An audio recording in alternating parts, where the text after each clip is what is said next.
화산섬 제주에는 제주만의 숲 곶자왈이 있다. 나무가 우거진 숲을 뜻하는 곶, 잡목과 덤불을 뜻하는 자왈을 겹쳐서 부르는 이름이다. 해발 300m에서 400m 사이 중산간 지역에 넓게 분포한 곶자왈. 섬 전체가 숲이다시피 한 제주에서 굳이 이곳에 곶자왈이라는 별칭을 붙인 까닭은 무엇일까?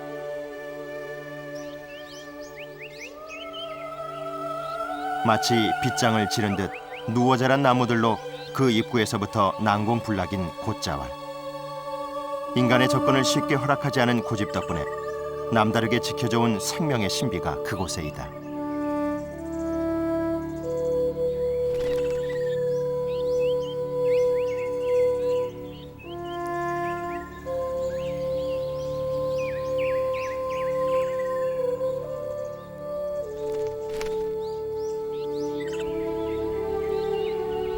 육지는 물론 제주에서도 보기 힘들어진 수많은 생명들이 소리 없이 아름다움을 발산하는 것. 인간의 호기심은 이곳 원시림까지 파고들어 그 탄성을 입에서 입으로 옮겨내고 있는 중이다. 뿐만 아니라 인간의 호기심은 이제 소유욕으로 돌변해 이곳 곶자왈의 운명을 바꾸려 하고 있다.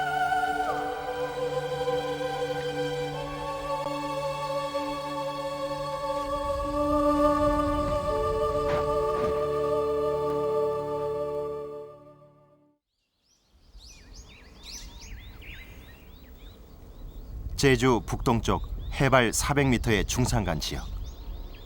조촌읍 교래리에 위치한 교래 곶자왈은 너른 숲속에 군데군데 초지대를 품고 있다.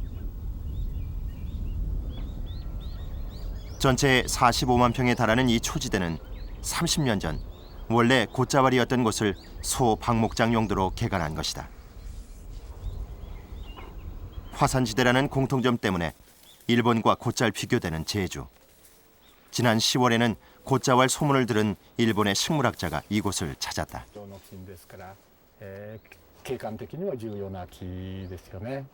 だから足元にはここではこういう山はね流れ山って言わないかもしれないけどね、火山流がずっと流れてくるとねこういうふうになってねこういうふうにね土が流れてくるんですよ、はい、それで止まったところに山ができるんですよ。こういうのね流れ山って言ってね、はい、触ったりとか 일본의 화산지대가 부드럽고 완만한 데 비해 곶자왈은 울퉁불퉁한 암괴 집안이다.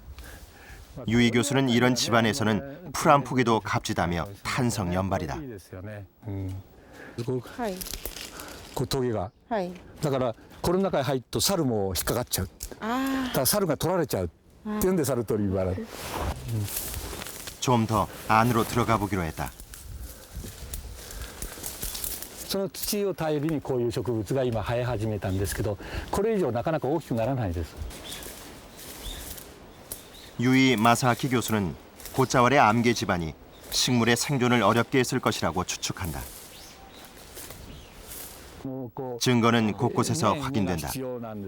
그 중에 하나가 땅 위에 길게 노출된 뿌리. 목숨을 이어가기 위해 물과 흙이 있는 곳을 향해 필사적으로 뻗어나갔다는 것이다.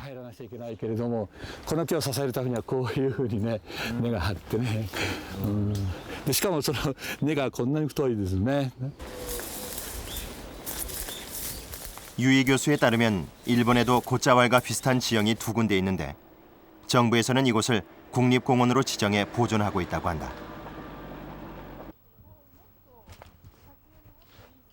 장소를 옮긴 또 다른 숲. 이곳 역시 거친 암괴들로 뒤덮이기는 마찬가지다. 그럼에도 불구하고 숲은 푸르른 생명을 뽐내고 있다. 그 끈질긴 생명력에 경애를 표하듯 이끼풀 하나 만지는 것도 조심스러운 유이 교수다. これエビネですね。エビネ。いっぱいあるんですね。エビネがね。まあこういうところにもあるしね。あんまり価値わからなくて。この植物はエビネっていう植物で、まあとても貴重な植物だから大切にした方がいいですね。で日本でもこういう植物があるところはあることをみんなが教えないようにする、教えるとなくなってしまうとね、コレクターがみんな掘っていってしまうということでね、ぜひこういうのを大切にする必要がありますよね。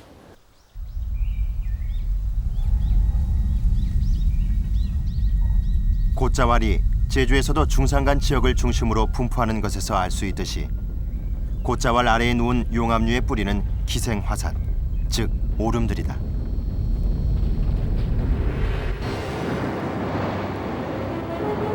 제주에서 아직 화산 활동이 활발하던 수십만 년에서 100만 년 전 사이, 일부 오름에서는 점성이 매우 높은 용암을 뱉어냈다. 이른바 곶자왈 용암이다. 흔히 보듯 격렬하게 질주하는 용암과는 달리 곶자왈 용암은 유속이 매우 느리다.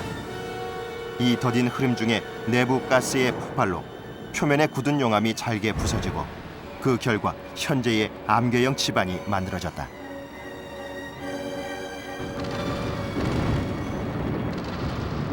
제주에는 이렇게 형성된 곶자왈 지역이 4군데에 이른다. 한라산을 중심으로 제주 북서쪽으로 애월지대,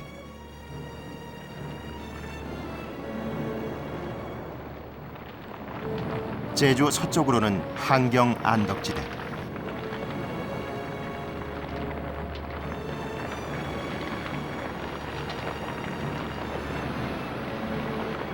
그리고 반대편 동쪽으로는 구좌 성산지대가 해안까지 길게 분포해 있다.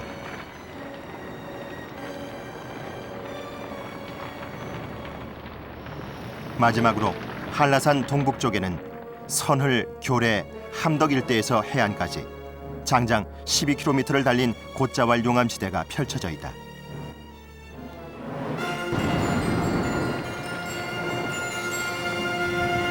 교래 곶자왈이 생성된 시기는 정확히 알려져 있지 않다. 다만 용암이 분출된 뒤 상당 기간은 모래알 하나 찾아볼 수 없는 죽음의 땅이었을 것으로 추측된다. 오랜 시간이 지난 뒤 척박한 암석 위에 이끼류가 털을 닦고 그것이 하나 둘 종자를 잉태하는 토양이 되어 오늘날의 곶자왈을 낳았다.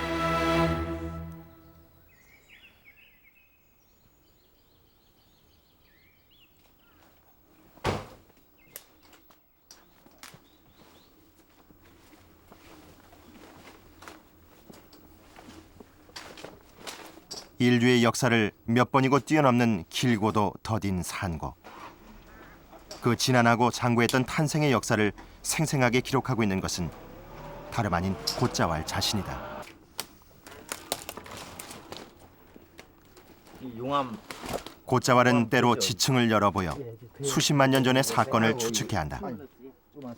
드러난 지층 속의 암석들은 서로 아귀가 맞지 않아 곳곳에 틈과 길을 만들어 놓았는데 때로 그것은 성인 남자가 몸을 숨길 만큼 크다.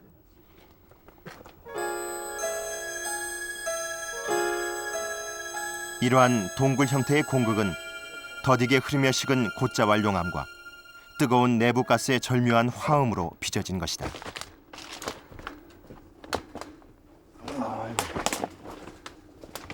계속적으로 용암이 흘러와서 쌓이게 되면 그 용암 속에 있던 가스 성분들이 갑자기 분출하면서 이미 상부에 굳어져 있던 용암의 겉껍질이 들어 올려졌을 때에 만들어진 그러한 동굴이 되겠습니다.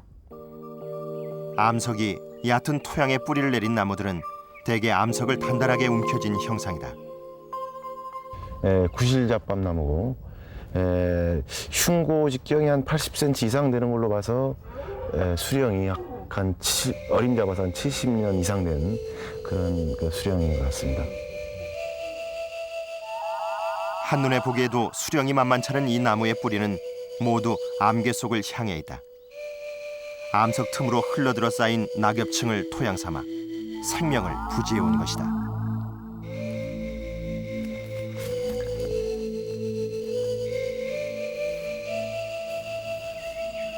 곶자왈의 잎새들이 그토록 푸른 것은 이렇게 생존을 향해 몸부림친 뿌리들 덕분이다.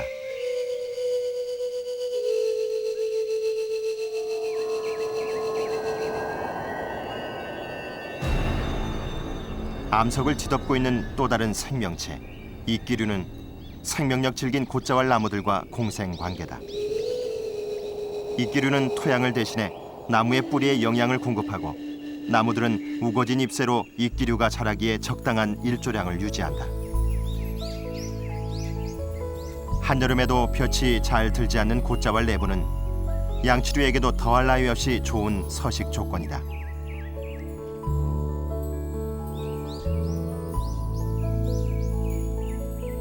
곶자왈에는 특히 양치류의 종이 다양해서 몇 걸음만 옮겨도 서로 다른 종의 양치류가 이웃 사촌을 맺는다.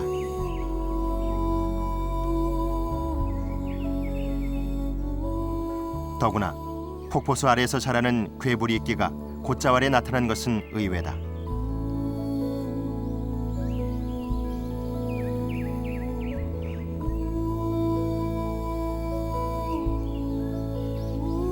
또한 최근에 발견돼 제주 미기록종으로 알려진 열대성 양치류 디플라지움 니포니쿰까지 양치류의 종 다양성은 그 폭을 가늠할 수 없을 정도다.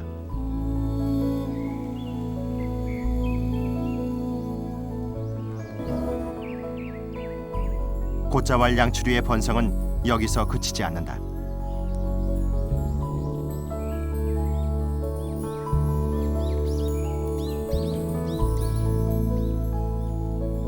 아열대성부터 온대성까지, 남방 한계 식물부터 북방 한계 식물까지 약 280종, 국내 양치류의 80%에 달하는 종이 이곳 곶자왈에서 발견됐다.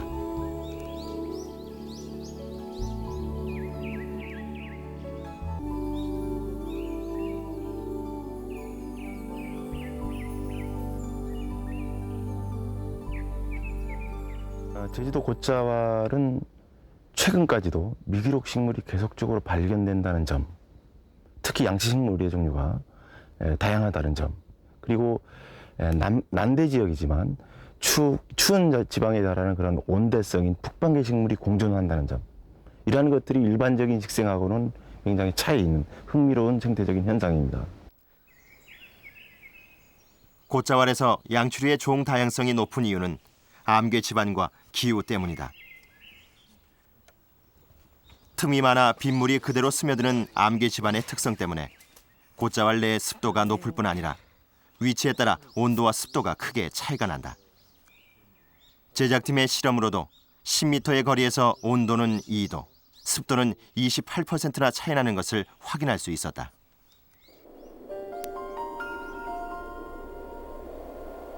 곶자왈의 끈질긴 생명력은 생명체가 발 붙이기조차 힘든 악조건을 뚫고 한반도 유일의 특이한 식생을 낳았다. 때문에 곶자왈에서는 연약한 풀잎 하나, 가녀린 꽃잎 하나도 그 어느 것과 바꿀 수 없는 생명의 기적을 뜻한다.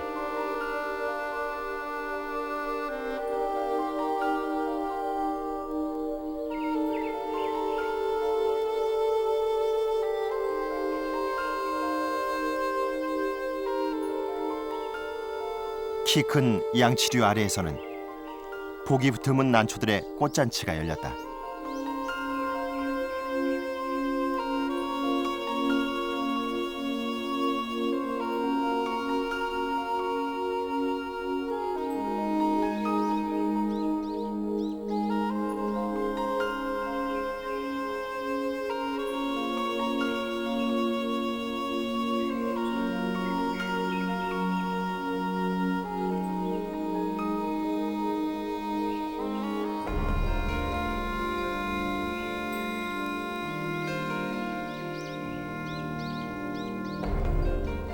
곶자왈의 강한 아름다움은 수많은 희귀종들에서도 확인할 수 있다.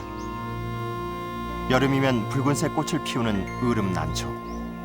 육지에서는 그 자취를 찾아보기 힘든 멸종 위기종이 교래 곶자왈에서 발견됐다. 원래 으름난초는 한라산의 그 낙엽수림대에 주로 분포하지만 이쪽 곶자왈, 특히 교래 곶자왈 같은 경우는 그 으름난초 분포의 가장 저지대에 최한계에 위치하고 있습니다. 그런 의미 때문에도 이제 그 으름난초의 분포상 아주 중요한 지역이라고 볼 수 있으며, 으름난초는 그 기생식물이기 때문에 이런 그 곶자왈 숲을 중심으로 해서 앞으로 이제 많이 보이지 않을까 이렇게 생각합니다.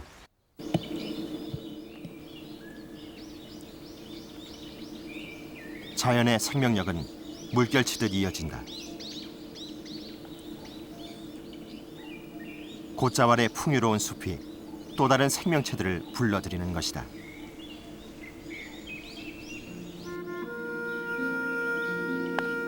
제주를 대표하는 새 중 하나인 제주 큰 오색 딱따구리. 녀석이 좋아하는 먹잇감은 푸른 잎사귀를 갉아먹는 벌레들이다. 나무에게는 더할 나위 없이 고마운 해충 청소부인 셈이다.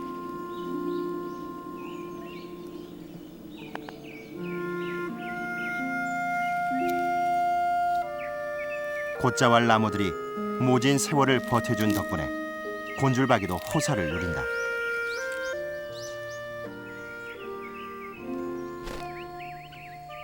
교래 곶자왈은 멸종위기에 놓인 삼강조까지 품었다. 태어난 지 2주가 채 안 되는 삼강조 새끼다. 암컷과 수컷이 함께 알을 품고 먹이를 날라 기르는 것도 함께하는 삼광조.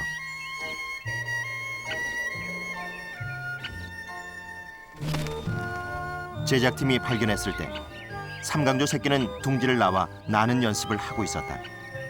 어미 새와 함께 고향 곶자왈을 떠날 때가 머지 않았음을 뜻한다. 바깥에서는 이미 멸종 단계에 접어든 숱한 생명들을 길러내는 곳. 곶자왈은 인간이 버려놓은 자연을 되살리기 위해 안간 힘을 쓰고 있는 중이다.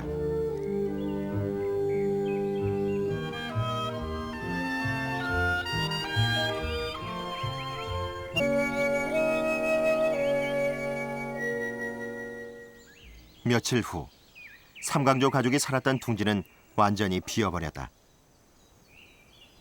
그러나 곶자왈이 사라지지만 않는다면 내년엔 삼강조의 새로운 가족을 만날 수 있을 것이다. 곶자왈의 바위 위에 털을 잡은 것은 식물들만이 아니다. 팔색조는 나뭇가지와 이끼류를 물어다가 바위 위에 아늑한 둥지를 꾸몄다.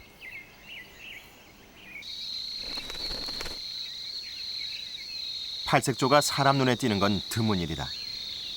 팔색조는 특히 경계심이 강해서 좀처럼 모습을 드러내지 않는데 제작팀이 발견한 어미는 막 태어난 새끼들을 보살피느라 주위를 살필 겨를도 없다.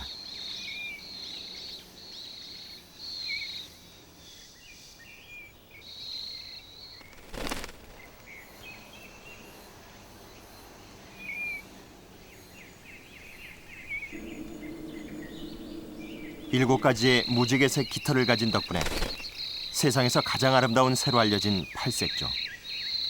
제주에서 여름을 나는 철새로 그 여름 동안 4-5마리의 새끼를 낳는다. 아직 사람 손을 타지 않은 곶자왈이야말로 팔색조에게는 천혜의 서식지다.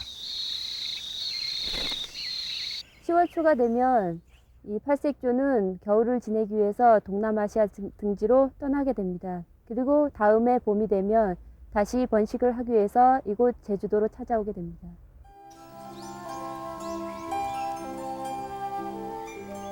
(30여 년 전) 교래 곶자왈의 행정상 주인인 북제주군은 그 일부를 개인에게 목장용으로 임대해 초지 개간을 허락했다. 총 100만 평의 부지에서 그동안 초지대로 조성된 면적이 총 45만 평. 시간이 지나면서 초지대는 그 나름의 새로운 생태계를 탄생시켰다. 대표적인 것이 파충류다. 4-5cm에 불과한 몸통에 꼬리 길이가 절반을 넘는 줄 장지뱀. 녀석은 곤충을 먹이로 살아가고 반대로 자신은 떼까치가 가장 좋아하는 먹잇감이 된다.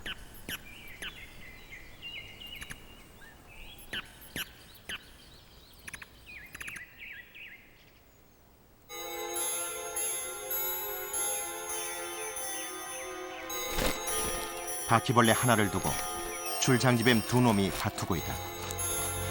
천적인 떼까치가 지켜보는데도 먹이 다툼에 정신이 없는 것은 그 어느 때보다도 식욕이 왕성한 산란철이 다가왔다는 징후다.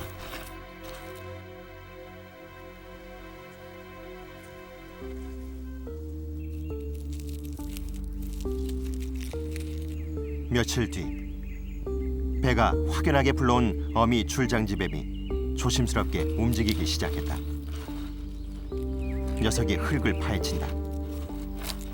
산란이 임박했을 때의 행동이다.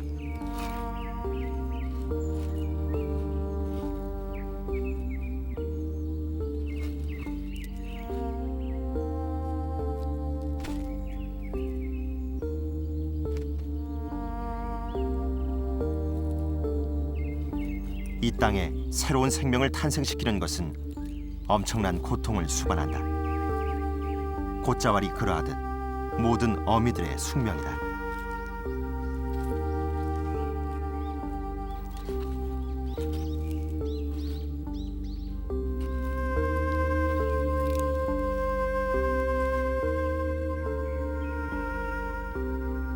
산란이 끝난 뒤 기진맥진한 어미는 사력을 다해 흙을 덮는다.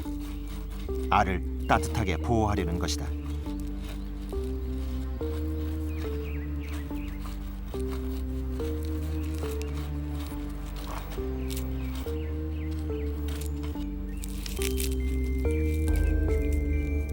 두 달 후, 교래 곶자왈에는 또 하나의 생명이 더해졌다. 살아있는 곶자왈의 증명이다.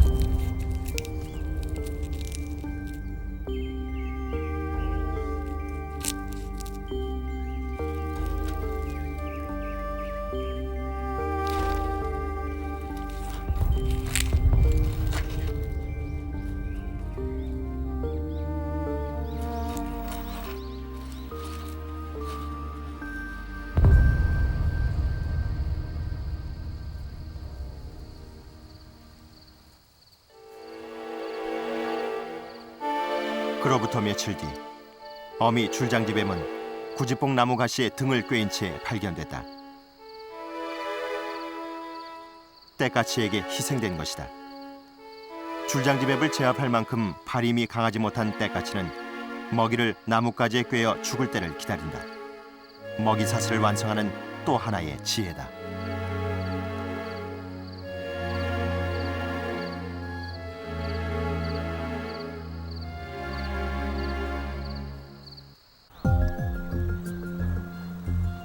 곶자왈의 역사에 비하면 인간의 역사는 찰나일 뿐이다.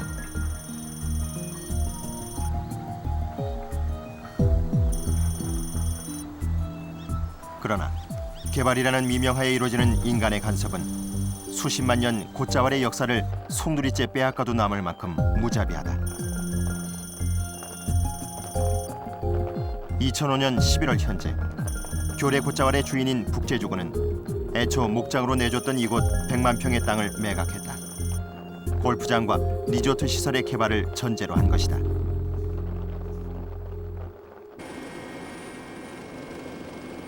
지금껏 초지대로 개간된 면적을 중심으로 상업시설을 도입, 곶자왈의 생태적 가치를 널리 알리겠다는 것이 개발 사업자의 논리다.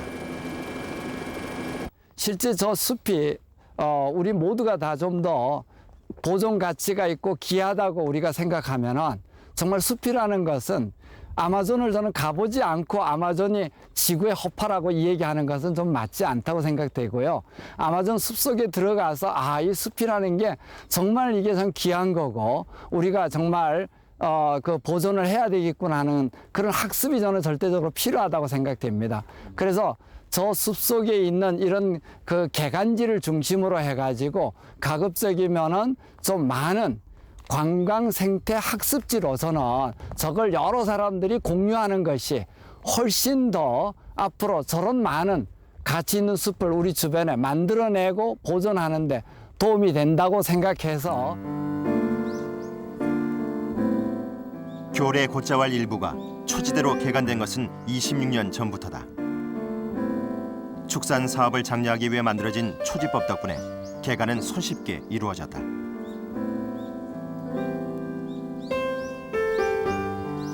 그 뒤 개발 사업자는 임대지에 외래종 야생동물을 사육했고 2002년 들어서는 이곳에 27홀 규모의 골프장과 호텔, 콘도, 사파리 등이 들어서는 새로운 개발 사업을 기획했다. 이 계획은 제주국제자유도시 특별법상 민자유치 1호 사업으로 지정됐고 현재 개발 예정 부지에서는 외래종 잔디의 생육 실험이 한창 진행되고 있다.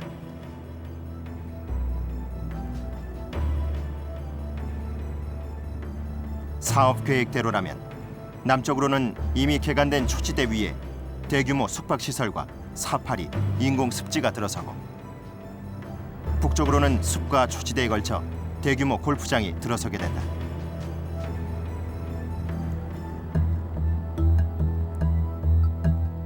지난 9월에는 사업자가 작성한 환경영향평가서 초안이 발표됐다. 환경영향평가서의 핵심 내용을 살펴보면 사업지역의 특성상 노루, 오소리 등 중대형 포유류가 서식할 수 없고 동물 생태계에서 멸종 위기종 및 보호종은 확인하지 못한 것으로 기술되어 있다.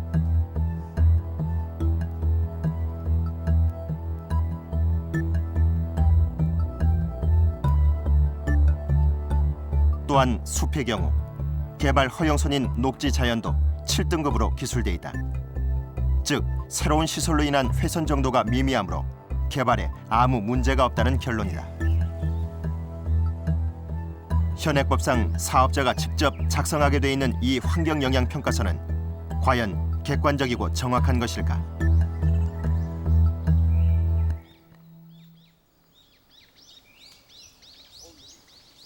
제작팀은 환경영향평가에서 가장 핵심적인 녹지 자연도를 조사하기로 했다. 조사는 3년 전부터 교래 곶자왈의 식물 생태를 연구해온 이경재 교수팀이 맡았다. 곶자왈은 인공적으로 조성한 녹지가 아닌 천연이므로 식물종이 매우 다양하고 생장 연수 또한 천차만별이다. 조사 지역을 살피던 중 제작팀은 꽤 수령이 높아 보이는 나무를 발견했다.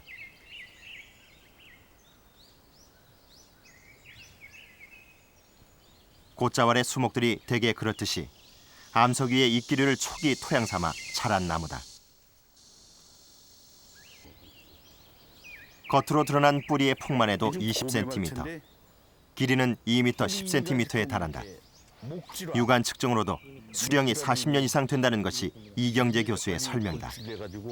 이거는 아마도 제가 아마존의 밀림에 갔었습니다만 열대 우림에서나 볼 수 있는 이런 특이한 식생 구조를 갖고 있다고 볼 수 있는 거죠.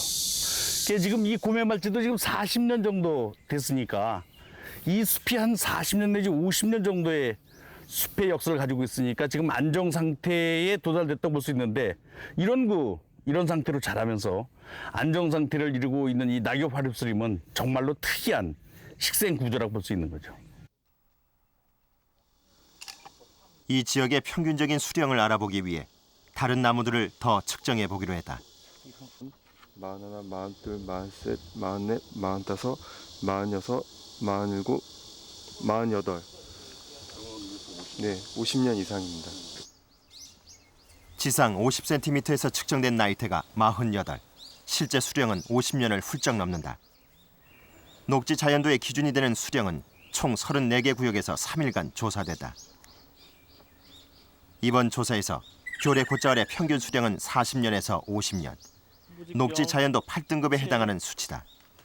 이 교수팀이 지난 2003년과 2004년에 조사한 것과 똑같은 결과다. 이로써 곶자왈이 수령 20년 미만, 녹지 자연도 7등급에 해당한다는 사업자의 환경영향평가는 허위임이 밝혀졌다. 지금 대개 평균 나이가 숲의 나이가 40년부터 50년, 또 어떤 숲은 50년이 넘는 데도 있어가지고 녹지자연도 등급 8등급의 마지막 단계라고 볼 수 있습니다. 지금 영향평가서상에 7등급 유령림이라고 돼 있는데 이건 다시 조사를 해서 녹지자연도 등급 8, 아마도 1년 앞으로 2년 내지 한 3년만 지나면 녹지자연도 등급 9등급까지 나타나고 봅니다.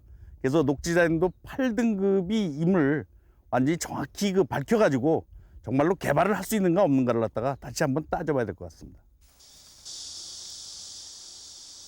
숲의 생태적 가치를 가늠하는 또 하나의 기준은 종 다양성이다. 그렇다면 교래 곶자왈의 식물 종은 얼마나 다양한가? 가로, 세로 10m의 구역 안에서 키 큰 교목이 몇 종이나 서식하는지를 조사했다. 10m 후반 폭이. 겨울의 곶자왈에서 가장 흔한 수종은 예덕나무. 다른 지역에서는 이렇게 큰 나무를 보기 힘들다. 그 외에도 겨울의 곶자왈에는 보통의 온대림에서는 희귀한 수종이 더욱 다양하게 나타나는 특징을 보인다.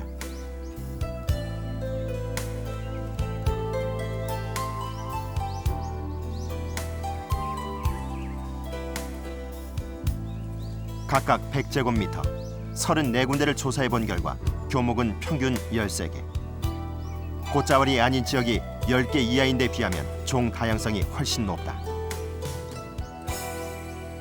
네, 여기 이 숲은 그 특이하게 그 온대 화렵수 중에서 많이 나타나는 소나무나 또는 졸참나무 이런 그 참나무 종류는 거의 나타나지 않고 있고, 오히려 그런 그 졸참나무 숲에서 시소종으로 나타나는 뭐 합다리나무나 개서나무나 떼죽나무나 예독나무나 이런 수종들이 여기에 나타나고 있기 때문에 여기에 그 종다양성이 굉장히 높은 대신에 보통 숲에서 볼 수 있는 시송종들이 많이 나타난다는 것이 하나의 그 특징이라고 볼 수 있죠. 보통의 온대림에서 우세한 수종들이 곶자왈에서는 오히려 생존력이 처지는 것이다. 그렇다면 곶자왈에서 자란 나무들의 생장 환경은 어땠을까?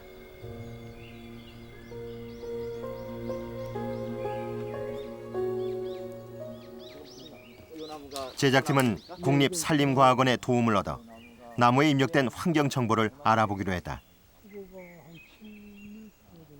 조사 대상은 직경이 10cm 남짓대에 보이는 서나무. 국립산림과학원의 정영교 박사는 조사에 앞서 이 나무의 수령을 20년 정도로 예상했다.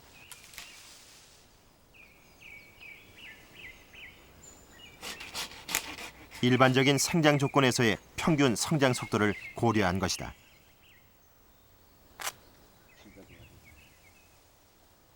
그러나 서나무의 실제 나이는 무려 40년인 것으로 밝혀졌다. 1년에 0.3cm도 자라지 못한 것이다.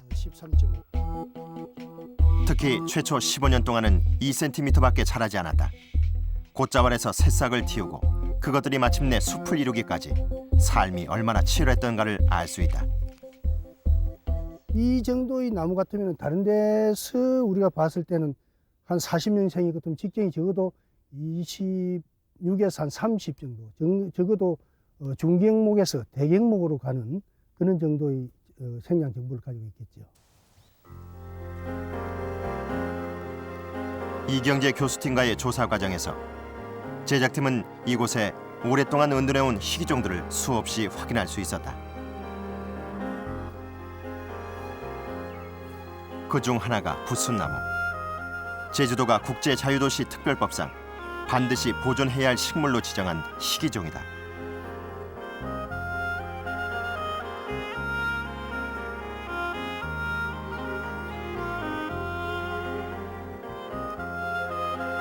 안으로 들어갈수록 발길을 옮기기조차 어려운 곶자왈. 마치 보물을 숨겨놓은 듯 겹겹의 장애물로 가로막힌 그곳에서 제작팀은 또 하나의 희귀종을 발견했다.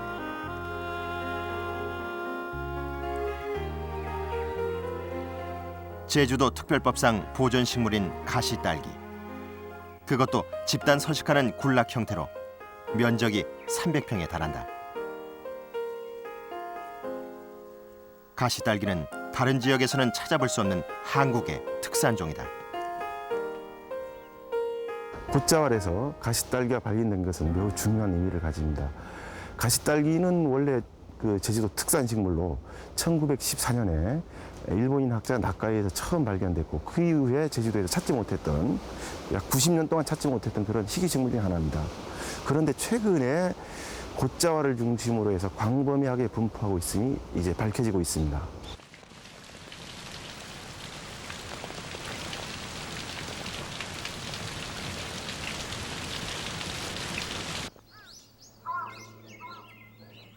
몇 차례 비가 내린 뒤 곶자왈은 이번이 마지막일지도 모를 가을의 향연에 돌입했다.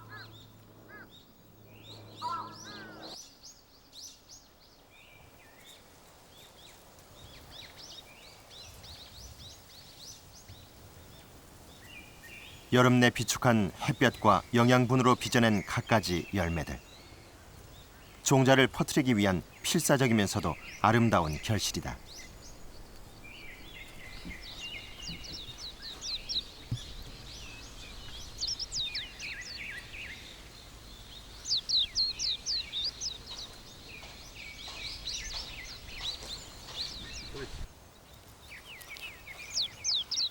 자연이 베푸는 가을 만찬에 제일 신이 난 건 사냥 실력이 좋지 않은 작은 새들이다.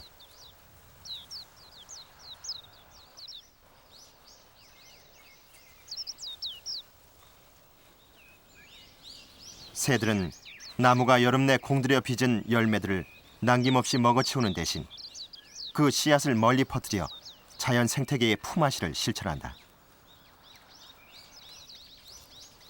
동박새나 직박구리는 제주 전역의 흔한 종이다. 더구나 녀석들이 좋아하는 달의 구지뽕, 으름 열매가 지천인 곶자월에서는 두말할 나위가 없다.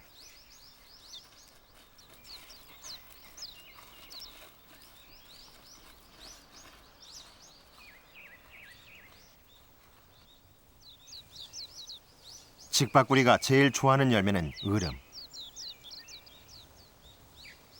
제주에선 한국 바나나로 불리는데 육질이 많고 당도가 높아서 사람들도 즐겨 먹는다.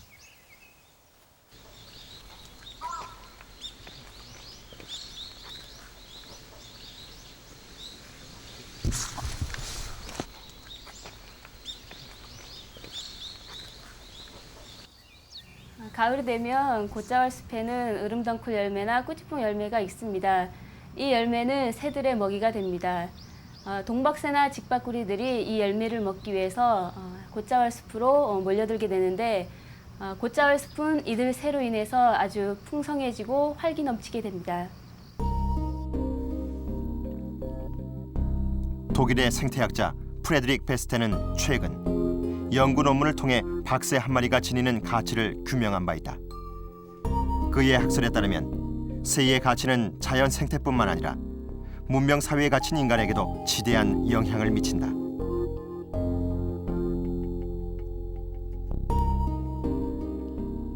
따라서 새의 역할을 그에 상응하는 기회 비용으로 환산하면 그 가치는 새 한 마리당 90만 원이 넘는다는 것이다. 이러한 숲속에 만약 여기 한 100만 평의 규모라면은 여기에 있는 새들은 한 400쌍 정도, 종류는 한 5, 60종이 충분히 살 수 있기 때문에 이런 걸 전부 계산해 보면은 약 100만 평에 우리가 계산해 보면 약 한 250억 정도의 새만 가지고 그런 생물학적 가치를 지니고 있죠. 만약 여기 뭐 이런 숲 속에 있는 그 나무까지 집어넣는다면 이 나무의 가치는 아마 이거보다 훨씬 상회할 겁니다. 뭐 지금 나무는 뭐 제가 보니까 한 수조 원 생태학적인 가치를 환산한다면 이렇게 새 환산하듯이 뭐 한 수조 원 가량의 이러한 충분한 가치를 지니고 있습니다.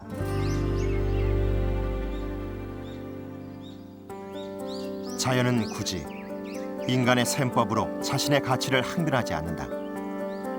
하지만 그 겸손을 훼손으로 보답하곤 하는 것이 인간이다.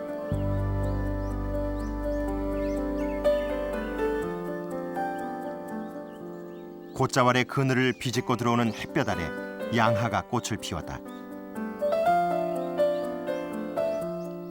가을 초입부터 곶자왈 얕은 숲에서는 양하를 찾아다니는 사람들이 간간히 눈에 띈다.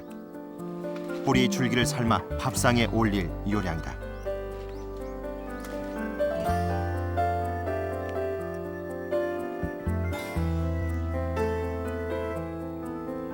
양하는 원래 아시아 열대 지방에서나 볼 수 있는 생강과 식물인데 제주에도 흔하다.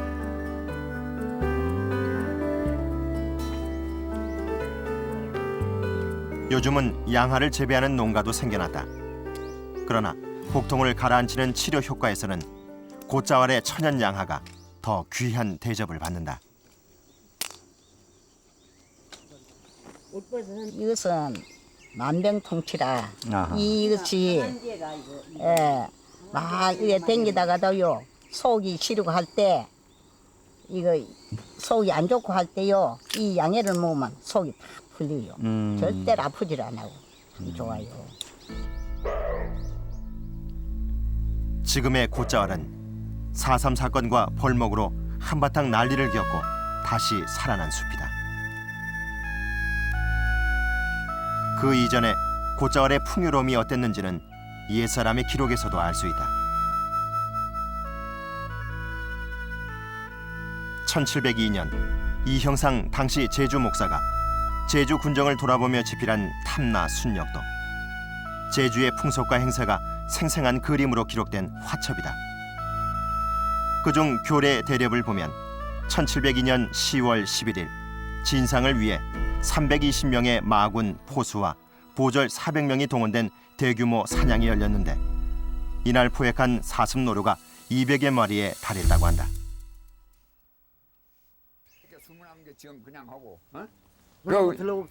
올해 75인 고성규 씨는 곶자왈과 뗄래야 뗄 수 없었던 제주 사람들의 삶을 기억한다. 돌무더기 땅이라 큰 농사는 포기했지만 이곳에는 대신 노루, 꿩이 지천이었다. 지금은 나이 먹으니까 힘들어 마시고 돌담이 못되기 한 거는 등짐을 지어다가 한밭대로 이거 모여가지고 여기 나무로 옆으로는 노루, 꿩 많으니까 딱 싸가지고 밑으로는 꿩코들 그 옛날에 멀충 해가지고 멀 꼴랑지 해가지고 총난 그걸로 꿩들은 잡아버리고 노루들은 뭐 들어오지 못하게 이런 식으로 해가지고 노루도 사실 코 놔서 올개미 놔서 그때는 불법이 아니니까 그때 올개미 놔서 잡아먹고 그렇게 해가지고 그런 생활을 우리가 어린 때부터 내가 그때만 해도 제주 사람들은 곶자왈이 베푼 것에 감사할 뿐 그곳을 갈아엎는 것은 생각조차 하지 못했다. 그래서는 안 되는 일이었다.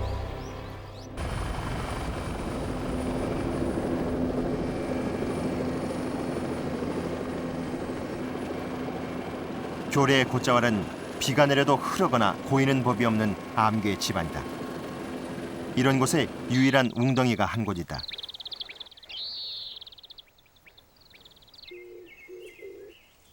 웅덩이엔 마치 대표 선수를 뽑아놓은 듯 갖가지 텃새와 철새들이 모여있다.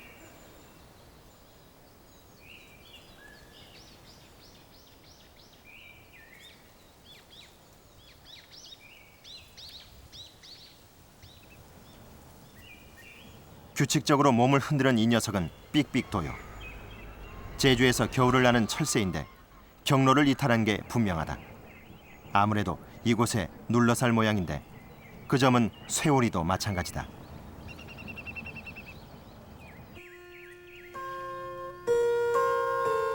노루도 이 웅덩이의 단골 손님이다. 노루는 경계심이 매우 강한 놈이다. 하지만 지금은 싱싱한 풀잎에 정신이 팔려 인기척을 느끼지 못한다. 노루는 철저히 가족 생활을 하는데 9월에서 10월까지 번식기에는 대부분의 어미들이 새끼를 떼어놓고 다닌다. 새끼들에게는 가장 위험한 시기지만 다행히도 교례 곶자왈에서 노루의 천적은 사람뿐이다.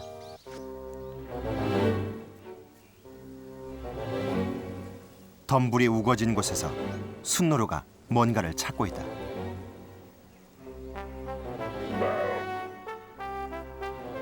순노루의 시야에 들어온 것은 새끼들과 떨어져 혼자 다니는 암놈이다. 됐다. 구애를 던져볼 기회다.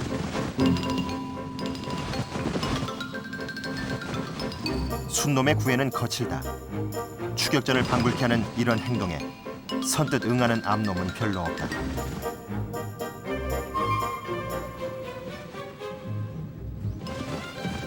작전을 바꾸어 부드럽게 희롱해보지만 암놈은 이미 마음이 떠났다.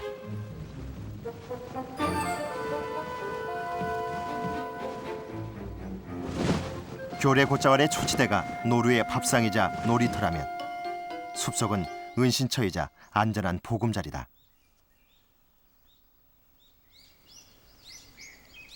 암노루가 도망친 숲속으로 따라 들어가 보자.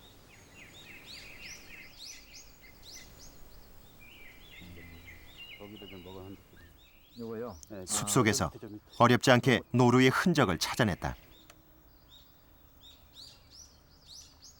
배설한 지 얼마 안 되어 보이는 분비물.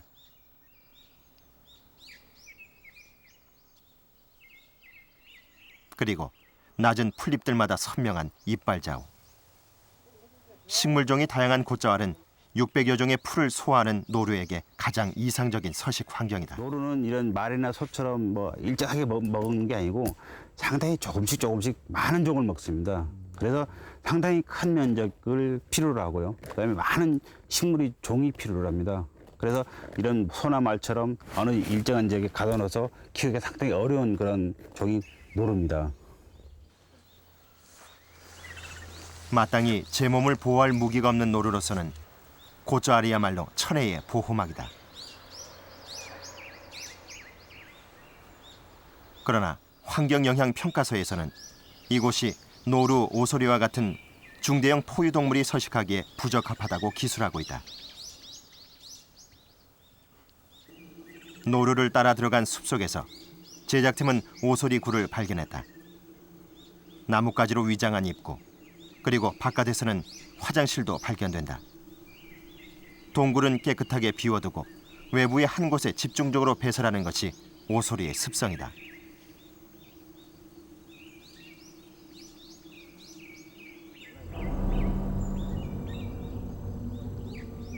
오소리굴 바로 옆에 풀숲. 그늘 속에 조용히 도사리고 있는 건 쇠살모사. 오소리가 제일 좋아하는 먹잇감이다.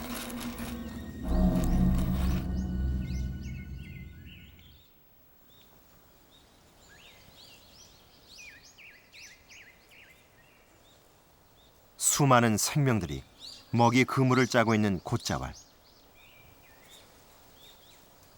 하늘의 왕자 맹금류도 여기에 가세하고 있다. 철새들을 홀린다고 해서 이름 붙여진 새홀리기, 멸종 위기종이다. 새홀리기가 오랫동안 겨냥하던 사냥감을 향해 드디어 돌진한다. 그러나 작은 새들의 반격이 만만치 않다. 맹금류라는 명성에도 불구하고 놈들의 실제 사냥 성공률은 10%밖에 안 된다. 배가 고파 사냥을 하고 사냥하느라 더욱 배고픈 것이 맹금류의 운명이다. 천연 기념물이자 마찬가지로 멸종 위기에 놓인 황조롱이.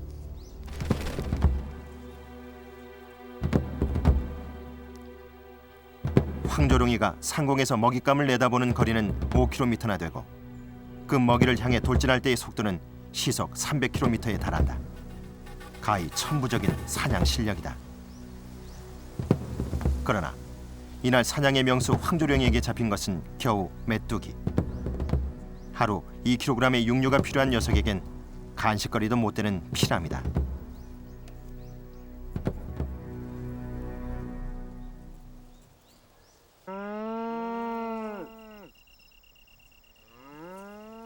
이렇다 할 맹수가 없는 초지는 천진한 소와 그것에 빌붙어 사는 작은 생명들의 세상이다.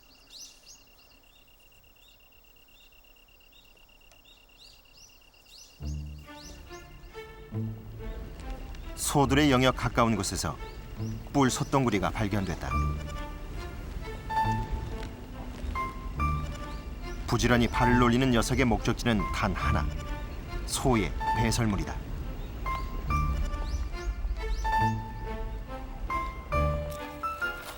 소똥이 있는 곳에 소똥구리들이 있는 건 지극히 당연한 자연의 섭니다. 그러나 소를 사료로 키우는 요즘 오염에 민감한 소똥구리류는 전멸하다시피 했다. 뿔 소똥구리가 사라진 소똥을 들춰봤다. 뜻밖에도 그곳에는 더 반가운 손님들이 먼저 진을 치고 있었다. 이마에 솟은 뿔이나 몸집이 뿔 소똥구리보다 작다고 해서 이름 붙은 애기 뿔 소똥구리다.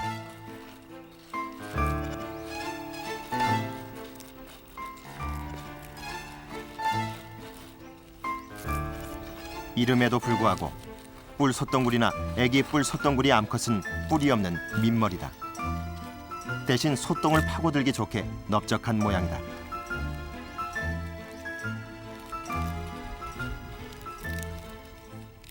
소가 아주 건강한 자연 식초를 먹어서 변을 받기 때문에 이렇게 소똥구이 이런 것들이 이제 보이는 것이죠. 왜냐하면은 인공 사료를 먹인 소똥에서는 전혀 이거 볼 수가 없습니다. 소똥구리는 소똥을 먹고 그것을 미생물이나 박테리아가 자라기 좋은 상태로 다시 배설한다.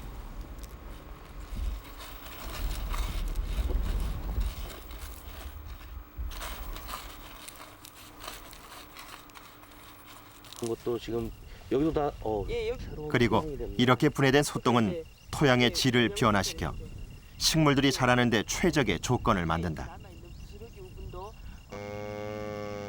이 척박한 곶자왈 땅에 없어서는 안 될 고마울 존재가 바로 소똥구리인데, 특히 교래 곶자왈은 국내에서 애기뿔 소똥구리의 최대 집단 서식지로 알려져 있다.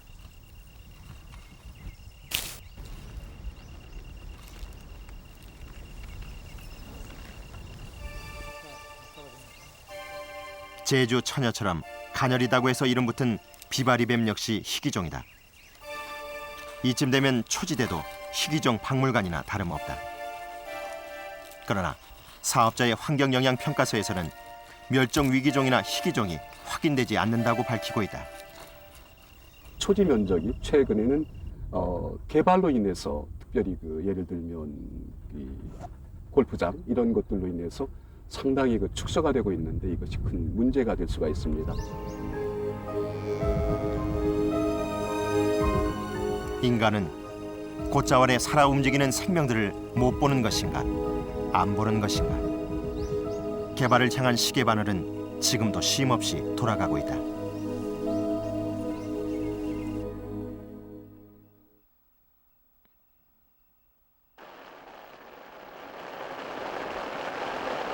교래 일대는 전국에서 비가 제일 많이 내리는 지역이다. 연평균 강수량이 2,500mm에서 2,800mm. 그러나 교래 곶자왈에는 물이 넘치는 법이 없다. 흔한 개울 하나 찾아볼 수도 없다. 그 이유는 곶자왈의 특이 지형에 있다.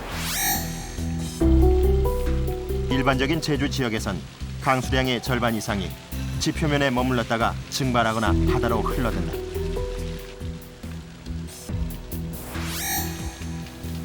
그러나 암계형 용암으로 이루어진 곶자왈에선 빗물의 90%가 지층을 그대로 통과하는 것이다. 이렇게 지층을 통과한 빗물은 55만 제주도민의 식수로 이용된다. 사업부지로 돼 있는 교래 곶자왈 100만 평에서 생산되는 지하수만 해도 연 900만 톤에 달한다.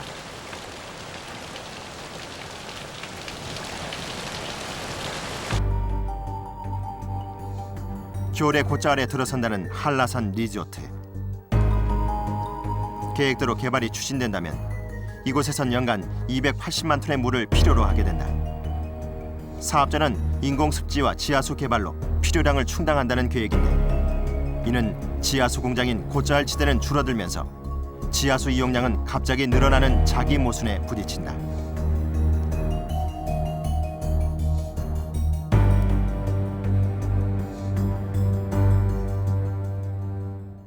저희는 이 넓은 100만 평이 넘는 곳을 이용하려고 하면은 물의 확보가 저는 그 사업의 성패에 아주 관건이다 이렇게 생각하고 있습니다.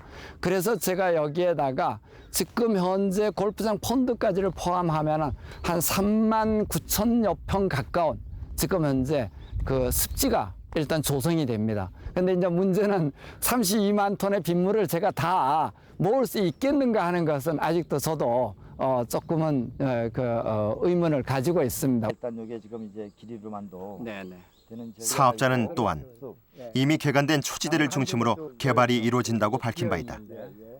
그러나 제작팀의 취재 결과 골프장에서 3개 이상의 코스가 숲지대 위에 설계되어 있는 것이 밝혀졌다. 골프 코스가 들어서게 될 숲은 어떤 곳인가? 그곳에는 다른 곳과 마찬가지로 40, 50년생의 다양한 식물들이 서식하고 있다. 골프장 계획에 따르면 이 숲은 골프 경관을 방해하는 장애물이 된다. 일단 시야 확보를 위해 가지고 그 경기장 규격에 일단은 필요한 이 시야까지는 이식이 불가피한 수목이 여기는 있습니다. 그래서 그런 것 같은 경우는 철저하게 저희들이 다 일단은 수목을 번호를 매겨 가지고 그것이 어디로 이식하겠다는 계획을 지금 현재 수립하고 있습니다. 개발 허가를 눈앞에 둔 사업자는 그러나 아직 이식 대상이 몇 그루인지 그 면적이 얼마인지는 조사되지 않았다고 했다. 과연 이 숲의 수목들을 이식하는 것은 가능한 일일까? 돌 위에서 지금까지 40년간 생장해온 나무들을 다른 데 옮긴다는 것은 거의 불가능합니다. 이것이 일반 토양이나 다른 지역에 있는 나무들을 두면 토양 자체를 분으로 떠서 옮길 수 있습니다만 특히 이 곶자월 지역에 있는 나무들은 오랜 시간 동안 이 뿌리가 아주 깊게 나가 있습니다. 그렇기 때문에 이 뿌리들이 생육하고 있는 그 상태대로 옮긴다는 것은 거의 불가능하기 때문에 이대로 보존하는 것이 가장 합리적이라고 생각됩니다. 곶자왈 지역에 와보고 이렇게 생태가 잘 보존되고 그리고 이게 장기적으로 제주도민들이 활용할 수 있는 이 양호한 지역에 대규모 개발 사업이 진행되고 있다는 데서 상당한 충격을 받았습니다. 이 지역은 제주도민들의 자산이고 제주도민들이 향후에 미래 세대들과 더불어서 어떤 식으로 활용할 것인가에 대해서 이렇게 고민을 해야 될 그런 지역이 아닌가 이런 생각을 합니다.